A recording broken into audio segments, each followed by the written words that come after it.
Imagine कीजिए एक 4-5 साल का बच्चा है, उसे अपनी पॉकेट मनी मिलती है और वो एक खिलौने की दुकान में जाता है। हाँ। वहाँ महंगे एक्शन फिगर्स हैं, वीडियो गेम्स हैं, मतलब एकदम रंग बिरंगे खिलौने। वो बच्चा उन खिलौनों को ललचाई नज़रों से देखता है, लेकिन फिर अचानक वो खिलौनों के सेक्शन से मुड़कर सीधा किचन के सामान वाले सेक्शन में चला जाता है अरे, और वहाँ जाकर अपनी माँ के लिए रोटियां पलटने वाला एक स्पैचुला खरीद लेता है। सुनने में ये बिल्कुल असंभव लगता है ना? हाँ, मतलब ये तो किसी फिल्मी सीन जैसा लग रहा है। बिल्कुल। ऐसा लगता है कि ये हो ही नहीं सकता। लेकिन 100 साल पहले एक लेखक ने सिर्फ ये साबित नहीं किया कि ऐसा होना संभव है, बल्कि ये भी समझाया कि गरीबी कैसे इस असंभव काम को एक बच्चे के लिए बिल्कुल स्वाभाविक बना देती है। सही बात है। और जब हम मुंशी प्रेमचंद की बात करते हैं तो अक्सर दिमाग में वही पुरानी छवि उभरती है। वो धूल भरी किताबें या पुराने दौर का भारत या फिर वो स्कूल के सिलेबस वाली कहानियां। हाँ, जो हम सब ने स्कूल में पढ़ी हैं। बिल्कुल।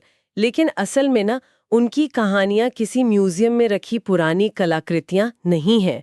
वो एक ऐसा आईना है जिसमें आज के समाज का, इंसान की ईगो का और हमारी अपनी मनोवैज्ञानिक परतों का एकदम साफ अक्स दिखाई देता है। और यही वजह है कि आज की इस विशेष चर्चा में हम मुंशी प्रेमचंद की 3 सबसे ताकतवर कहानियां, ईदगाह, जुलूस और मंत्र के भीतर उतरने वाले हैं। बहुत ही बेहतरीन कहानियां हैं ये। हमारा मकसद सिर्फ कहानी सुनाना नहीं है। हम उस मानव मनोविज्ञान, सत्ता के अहंकार और उन सामाजिक ढांचों को डिकोड करेंगे जो 100 साल पहले भी वैसे ही थे और आज भी हमारे इर्द गिर्द पूरी तरह जिंदा हैं। तो चलिए इसे थोड़ा खोलते हैं। बिल्कुल। मतलब सोचने वाली बात है कि प्रेमचंद के पात्र कोई ऐतिहासिक चरित्र क्यों नहीं लगते। वे हमारे पड़ोसी, हमारे बॉस या शायद हम खुद क्यों लगते हैं। यहाँ जो सबसे दिलचस्प बात है वो ये है कि प्रेमचंद केवल लोगों का मनोरंजन करने के लिए किस्सा गोई नहीं कर रहे थे। मतलब उनका खुद का ये मानना था कि साहित्य केवल घटनाओं का ब्यौरा नहीं है। हाँ, सिर्फ टाइम पास नहीं है। सही कहा।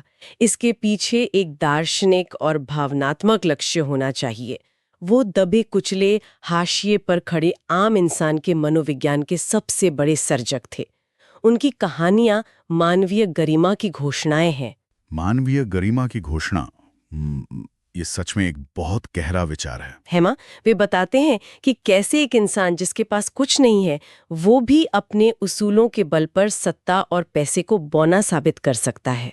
इस बात को और करीब से समझने के लिए ना, हम सीधे उस 4 साल के बच्चे की दुनिया में चलते हैं जिसका मैंने अभी शुरू में जिक्र किया था। हाँ हामिद। बिल्कुल, ईदगाह की दुनिया। रमजान के 30 रोजे पूरे हो चुके हैं, गांव में ईद की हलचल है और इस सब के बीच है हामिद, एक अनाथ बच्चा जो अपनी बूढ़ी दादी अमीना के साथ रहता है। गांव के सारे बच्चे मेले में जा रहे हैं। किसी की जेब में 15 पैसे हैं, किसी के पास 12, लेकिन हामिद के पास केवल 3 पैसे हैं और उसके पाँव में तो जूते तक नहीं है। और आप देखिए, यहीं से शुरू होता है बाल मनोविज्ञान और आर्थिक अभाव का वो गहरा अध्ययन जो आज के किसी भी आधुनिक मनोवैज्ञानिक शोध को टक्कर दे सकता है। सही बात है। मेला एक ऐसा स्थान है जहां हर बच्चे की फैंटेसी, उसकी कल्पनाएं उड़ान भरती हैं। वहां मिट्टी के रंग बिरंगे खिलौने हैं, चरखियां हैं, गुलाब जामुन और रेवड़ियां हैं। और हामिद के जो दोस्त हैं, मोहसिन, महमूद, नूरे, वे उस मेले का पूरा लुफ्त उठाते हैं। कोई मिट्टी का भिश्ती ले रहा है, कोई सिपाही, कोई वकील। हाँ, वो सब मजे कर रहे होते हैं। और फिर भी ये सबके सामने मजे से मिठाइयां खाते हैं। लेकिन हामिद इन सबसे दूर रहता है। वो उन ललचाने वाली चीजों को देखता तो है, लेकिन फिर वे लोहे की दुकान पर रुककर अपने उन कुल जमा 3 पैसों से एक लोहे का चिमटा खरीद लेता है, ताकि तवे से रोटियां उतारते वक्त उसकी दादी की उंगलियां न जलें। बिल्कुल। अब यहीं पर हमें रुककर सोचना होगा कि हामिद के दिमाग में चल क्या रहा है। वो कोई संत या महात्मा तो है नहीं जो अपनी इच्छाओं को मार चुका हो। वो एक बच्चा है और उसका भी खिलौने लेने का, मिठाई खाने का पूरा मन है। जाहिर सी बात है। लेकिन अभाव यानी गरीबी इंसान को समय से पहले बड़ा कर देती है। लेकिन यहाँ मुझे एक सवाल परेशान करता है। क्या? मतलब एक बच्चा जो खुद मिठाइयों को देखकर ललचा रहा था, वो अचानक इतना त्यागी कैसे बन गया? क्या ये सिर्फ पाठकों को रुलाने के लिए रची गई एक अतिशयोक्ति नहीं है? ये सवाल बहुत लाजमी है। पहली नजर में ये अतिशयोक्ति लग सकता है, लेकिन अगर हम इसके पीछे का मैकेनिज्म समझें तो ये सर्वाइवल का एक तरीका है। अच्छा। हाँ, हामिद का ये त्याग कोई महान वैराग्य नहीं है, ये एक डिफेंस मैकेनिज्म है। हामिद जानता है कि वो उन महंगे खिलौने और मिठाइयों को अफोर्ड नहीं कर सकता। पैसे तो थे नहीं उसके पास। सही कहा। और अगर वो ये मान ले कि उसके पास पैसे नहीं हैं, तो ये बात उसके आत्मसम्मान को चकनाचूर कर देगी। इसलिए अपनी इस हीन भावना से बचने के लिए वो एक गजब का मनोवैज्ञानिक खेल खेलता है। अरे हाँ, वो अपने दोस्तों के साथ जो बहस करता है, वो दृश्य सच में किसी कोर्टरूम ड्रामा से कम नहीं है। मतलब हामिद अपने उस लोहे के चिमटे को रुस्तमे हिंद यानी सबसे बहादुर योद्धा साबित कर देता है। बिल्कुल। वो तर्क करता है कि तुम्हारे मिट्टी के खिलौने वकील और सिपाही जरा सा पानी पड़ते ही रंग छोड़ देंगे या हाथ से छूटकर चूर चूर हो जाएंगे। हाँ, मिट्टी के ही तो थे। लेकिन उसका लोहे का चिमटा आग में, पानी में, आंधी और तूफान में भी सीना ताने खड़ा रहेगा। वो उनके खिलौनों का राजा है। वो चिमटे से मंजीरे का काम ले सकता है, उसे हथियार की तरह इस्तेमाल कर सकता है। बहुत ही स्मार्ट बच्चा था वो। हाँ, और हामिद यहाँ सिर्फ अपने दोस्तों को नहीं हरा रहा है, वो असल में अपने खुद के मन को समझा रहा है। वो अपनी गरीबी की मजबूरी को अपनी चॉइस, अपनी ताकत में बदल रहा है।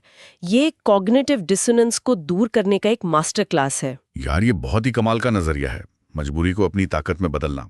और जब वो ये चिमटा लेकर घर लौटता है और अपनी दादी अमीना को देता है, तो जो जज्बात उमड़ते हैं, उफ, वो सच में रोंगटे खड़े कर देते हैं। बिल्कुल। पहले तो अमीना को भयंकर गुस्सा आता है कि दोपहर हो गई, मिले में जाकर इस बेसमझ बच्चे ने कुछ खाया पिया नहीं और उठा लाया ये लोहे का चिमटा। लेकिन जैसे ही हामिद एक अपराधी भाव से कहता है कि तुम्हारी उंगलियां तवे से जल जाती थी, इसलिए मैंने इसे लिया, तो अमीना का सारा क्रोध तुरंत शांत हो जाता है। एकदम से पिघल जाती हैं वो। हाँ, वो गुस्सा एक मूक और ठोस स्नेह में बदल जाता है। यहाँ एक बहुत ही दिलचस्प रोल रिवर्सल होता है। स्रोत के अनुसार यहाँ बच्चा हामिद बूढ़े हामिद का रूप ले लेता है और बूढ़ी अमीना एक बच्ची की तरह फूट फूट कर रोने लगती है। हामिद की परिपक्वता ने पल भर में उनकी उम्र के फासले को मिटा दिया था। सच में, हामिद का वो चिमटा ये साबित करता है कि कैसे घोर अभाव एक इंसान को उसके वास्तविक मूल्यों पर टिकाए रखता है। जहां दिखावे के मिट्टी के खिलौने टूट जाते हैं, वहां संघर्ष का लोहा मजबूत खड़ा रहता है। बिल्कुल सही कहा। अब सोचने वाली बात यह है कि हामिद ने तो अपनी व्यक्तिगत लड़ाई अपने तर्क और मासूमियत से जीत ली, लेकिन क्या होता है जब यही जिद, यही उसूल और यही अभाव एक व्यक्ति से निकलकर एक पूरी भीड़ का एक बड़े सामाजिक आंदोलन का रूप ले लेता है? ये एक बड़ा सवाल है। जब आम आदमी की सहनशीलता का सीधा टकराव राज्य की सत्ता और बंदूकों से होता है, यह हमें जुलूस कहानी में देखने को मिलता है। हाँ, जुलूस हमें व्यक्तिगत मनोविज्ञान से निकालकर सामूहिक मनोविज्ञान के पटल पर खड़ा कर देती है।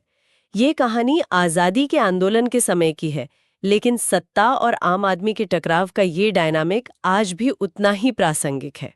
कहानी का नज़ारा कुछ ऐसा है कि पूर्ण स्वराज्य का एक बड़ा जुलूस निकल रहा है। झंडे हैं, नारे हैं, और इस जुलूस का नेतृत्व एक बूढ़े और कमजोर नेता इब्राहिम अली कर रहे हैं। और उनकी ठीक सामने खड़ी है पुलिस, जिसका नेतृत्व दारोगा बीरबल सिंह कर रहा है। यहाँ बीरबल सिंह का चरित्र समझना बहुत जरूरी है। वो कोई अनपढ़ सिपाही नहीं है जिसे बस आदेश मानना है। अच्छा? हाँ, वो पढ़ा लिखा ग्रेजुएट है, अच्छे परिवार से है, लेकिन उसका दिमाग पूरी तरह से कॉलोनाइज्ड है। जब वो अपना हैट पहनता है और घोड़े पर बैठता है, तो वो खुद को उसी शासक वर्ग का हिस्सा मानने लगता है।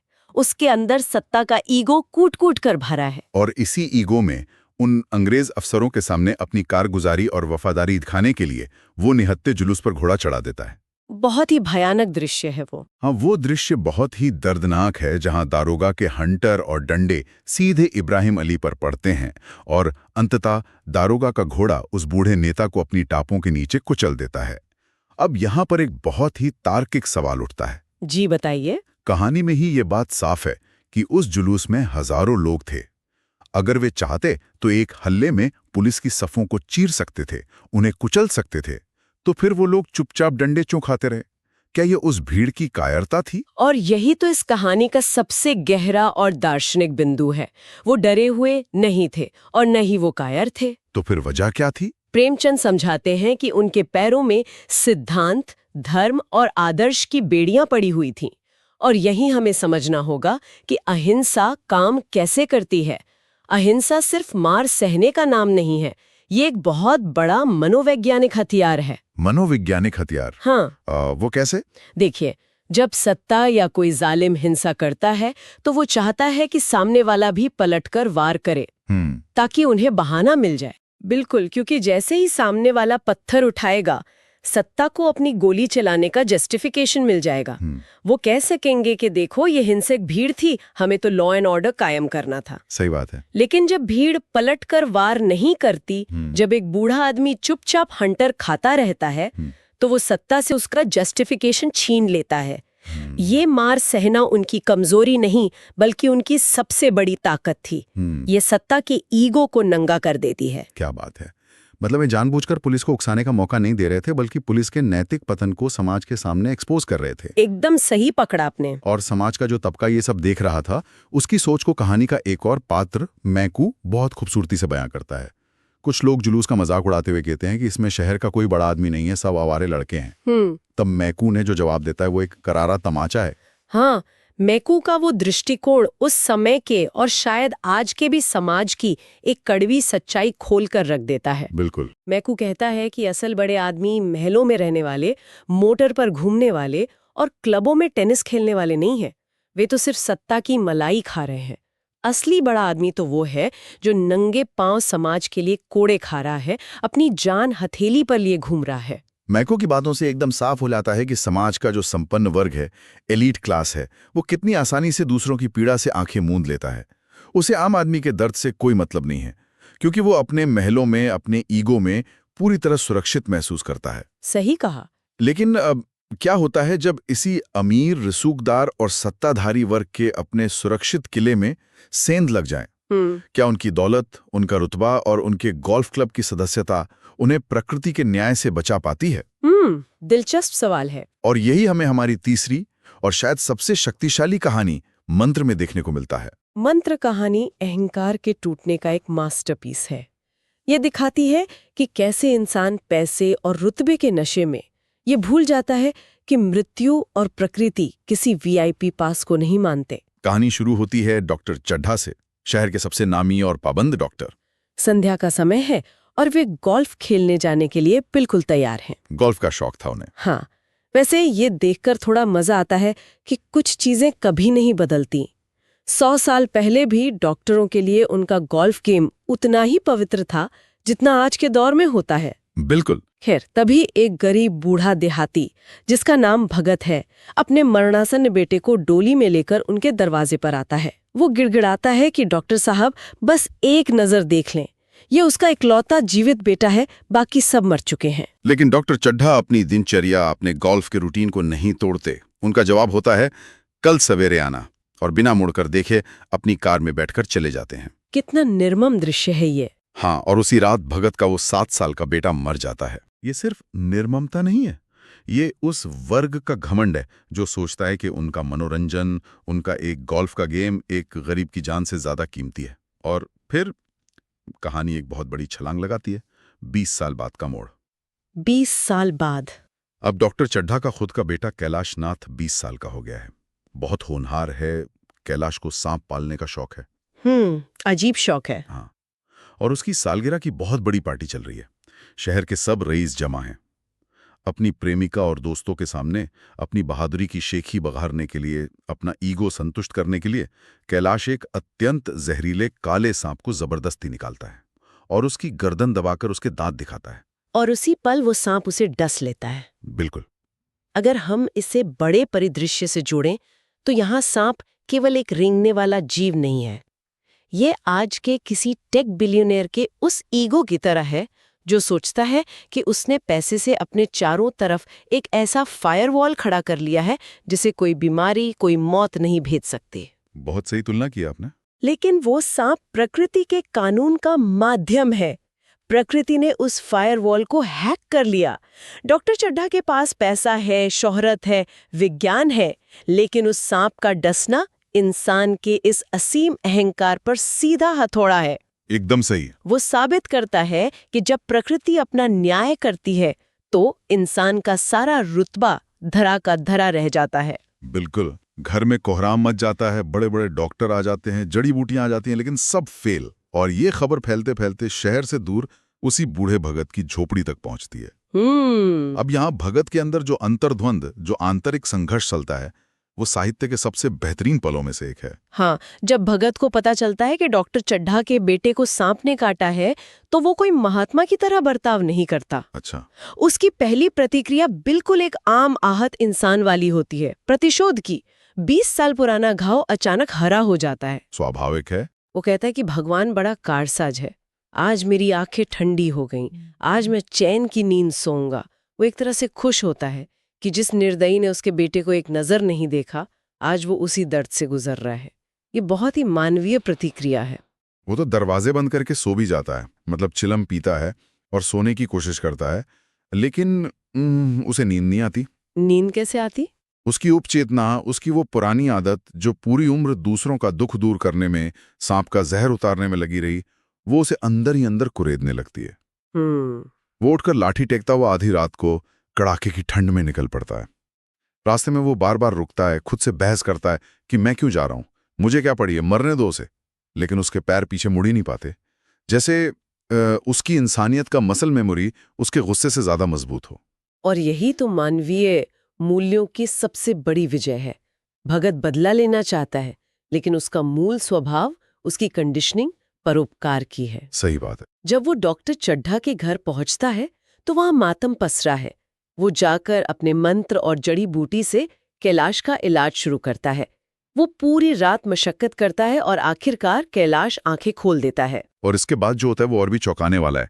जैसे ही कैलाश होश में आता है, सब खुशियां मनाने लगते हैं। डॉक्टर चड्ढा उसे इनाम देने की सोचने लगते हैं, लेकिन वो तो चला जाता है ना। हाँ, वो बिना कोई इनाम लिए, बिना किसी से एक शब्द कहे, भोर होने से पहले वहां से चुपचाप निकल जाता है। क्योंकि वो ये काम किसी पैसे या खुद को महान साबित करने के लिए नहीं कर रहा था, वो बस अपने स्वभाव से मजबूर था। बिल्कुल। और जब सुबह डॉक्टर चड्ढा को पता चलता है कि वो बूढ़ा वही व्यक्ति था जिसे उन्होंने 20 साल पहले धुतकाल दिया था, तो उनके अंदर जो आत्मग्लानि पैदा होती है वो किसी भी सजा से बड़ी है। पछतावा तो होना ही था। उन्हें समझ में आ जाता है कि एक दीनहीन, अनपढ़ और फटेहाल बूढ़ा व्यक्ति सज्जनता, त्याग और मानवीय मूल्यों में उनसे कहीं अधिक अमीर और बड़ा है।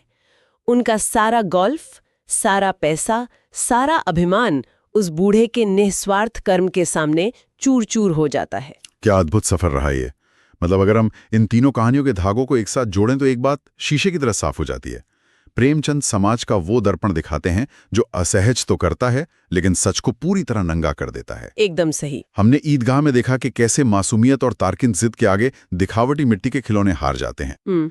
जुलूस ने हमें सिखाया कि सत्ता के डंडे और अहंकार से कहीं ज्यादा धारदार एक आम आदमी का अडिग अहिंसक आदर्श होता है। और मंत्र में हमने अनुभव किया कि दुनिया की तमाम दौलत का फायरवॉल एक गरीब इंसान की निस्वार्थ सेवा और प्रकृति के न्याय के आगे ताश के पत्तों की तरह ढह जाता है। और यही इन कहानियों की सबसे बड़ी प्रासंगिकता है। ये बीते हुए कल का इतिहास नहीं है, ये आज के हमारे समाज का लाइव टेलीकास्ट है, जहां भौतिकवाद, ईगो और संवेदनहीनता अक्सर इंसानियत पर भारी पड़ते हुए दिखाई देते हैं। 100% सच। और ये पूरा विश्लेषण हमें एक बहुत गहरे विकार विमर्श की तरफ धकेलता है। आज की इस तेज रफ्तार, तकनीक और महत्वाकांक्षाओं से भरी जिंदगी में कहीं अनजाने में ही सही, क्या समाज का एक बड़ा हिस्सा डॉक्टर चड्ढा की तरह संवेदना शून्य या दारोगा बीरबल सिंह की तरह अपने छोटे से रुतबे के नशे में तो नहीं डूबता जा रहा है? ये सोचने वाली बात है। क्या इस आधुनिकता और भागदौड़ की दौड़ में भीतर के उस निस्वार्थ हामिद और उस परोपकारी भगत की आवाज कहीं दब तो नहीं गई है? ये एक ऐसा सवाल है जिसका जवाब बाहर नहीं, सबको अपने अंदर ही खोजना होगा। बिल्कुल। और इसी के साथ एक आखिरी विचार के साथ इस विशेष चर्चा को विराम देते हैं। एक ऐसा विचार जो उन कहानियों की गहराइयों से ही निकलता है, लेकिन जिस पर अक्सर ध्यान नहीं जाता। अच्छा, वो क्या है? शायद नहीं। या फिर क्या वो मजदूर और गरीब वर्ग की उस लोहे जैसी कभी ना टूटने वाली इच्छा शक्ति का प्रतीक था, जो मध्यम वर्ग के खोखले मिट्टी के खिलौने जैसे दिखावे के सामने हमेशा सीना ताने खड़ी रहती है? क्या वो चिमटा एक मजबूत संघर्षशील वर्ग के उदय की ओर इशारा कर रहा था? ये एक ऐसा सवाल है जो अगली फुर्सत में सोचने के लिए एक बेहतरीन विषय हो सकता है।